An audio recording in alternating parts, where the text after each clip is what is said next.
The Tale of Benjamin Bunny. One morning, a little rabbit sat on a bank. He pricked his ears and listened to the trit-trot of a pony. A gig was coming along the road. It was driven by Mr. McGregor, and beside him sat Mrs. McGregor, in her best bonnet. As soon as they had passed, little Benjamin Bunny slid down into the road and set off, with a hop, skip and a jump, to call upon his relations, who lived in the wood at the back of Mr. McGregor's garden. The wood was full of rabbit holes, and in the neatest, sandiest hole of all lived Benjamin's aunt and his cousins Flopsy, Mopsy, Cottontail, and Peter. Old Mrs. Rabbit was a widow. She earned her living by knitting rabbit wool mittens and muffetees. I once bought a pair at a bazaar. She also sold herbs and rosemary tea and rabbit tobacco, which is what we call lavender. Little Benjamin did not very much want to see his aunt. He came round the back of the fir tree and nearly tumbled upon the top of his cousin Peter. Peter was sitting by himself. He looked poorly and was dressed in a red cotton pocket handkerchief. "Peter," said little Benjamin in a whisper, "who has got your clothes?" Peter replied, "The scarecrow in Mr. McGregor's garden," and described how he had been chased about the garden and had dropped his shoes and coat. Little Benjamin sat down beside his cousin and assured him that Mr. McGregor had gone out in a gig, and Mrs. McGregor also, and certainly for the day, because she was wearing her best bonnet. Peter said he hoped that it would rain. At this point, old Mrs. Rabbit's voice was heard inside the rabbit hole, calling, "Cottontail, Cottontail, fetch some more chamomile." Peter said he thought he might feel better if he went for a walk. They went away hand in hand and got upon the flat top of the wall at the bottom of the wood. From here they looked down into Mr. McGregor's garden. Peter's coat and shoes were plainly to be seen upon the scarecrow, topped with an old tam-o'-shanter of Mr. McGregor's. Little Benjamin said, "It spoils people's clothes to squeeze under a gate. The proper way to get in is to climb down a pear tree." Peter fell down head first, but it was of no consequence, as the bed below was newly raked and quite soft. It had been sown with lettuces. They left a great many odd little footmarks all over the bed, especially little Benjamin, who was wearing clogs. Little Benjamin said that the first thing to be done was to get back Peter's clothes, in order that they might be able to use the pocket handkerchief. They took them off the scarecrow. There had been rain during the night, there was water in the shoes, and the coat was somewhat shrunk. Benjamin tried on the tam-o'-shanter, but it was too big for him.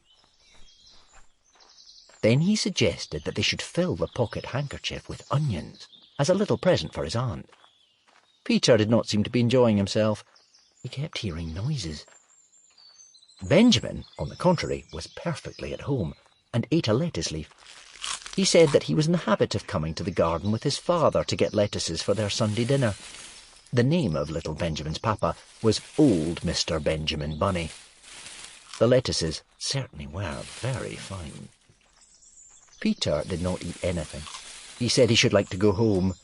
Presently, he dropped half the onions. Little Benjamin said that it was not possible to get back up the pear tree with a load of vegetables. He led the way boldly towards the other end of the garden. They went along a little walk on planks under a sunny red brick wall. The mice sat on their doorsteps, cracking cherry stones. They winked at Peter Rabbit and little Benjamin Bunny. Presently, Peter let the pocket handkerchief go again. They got amongst flower pots and frames and tubs. Peter heard noises worse than ever. His eyes were as big as lollipops. He was a step or two in front of his cousin when he suddenly stopped. This is what those little rabbits saw round that corner. Little Benjamin took one look, and then, in half a minute less than no time, he hid himself and Peter and the onions underneath a large basket. The cat got up and stretched herself and came and sniffed at the basket. Perhaps she liked the smell of onions. Anyway, she sat down upon the top of the basket. She sat there for 5 hours. I cannot draw you a picture of Peter and Benjamin underneath the basket because it was quite dark, and because the smell of onions was fearful. It made Peter Rabbit and little Benjamin cry.